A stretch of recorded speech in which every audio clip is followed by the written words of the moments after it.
ଖୋର୍ଦ୍ଧା ଜିଲ୍ଲାର ଗଡ଼ମାଣ୍ଡା ଜିଲ୍ଲାର ମା ରାମଚଣ୍ଡୀ ପୀଠ ଦେଖିବା ମାଙ୍କର କେମିତି ତାଙ୍କର ପାହାଡ଼ ଉପରେ ମନ୍ଦିର ଟିକେ ଅଛି, ଆସ ଦେଖିବା ଉପରେ।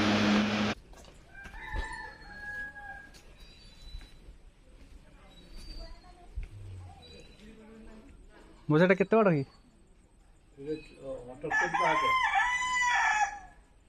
ଉପରେ ଅଛନ୍ତି କିଏ? ଭାଇନା ଖାଇବାକୁ ପଡ଼ିଲେଣି। ହଁ ହଁ।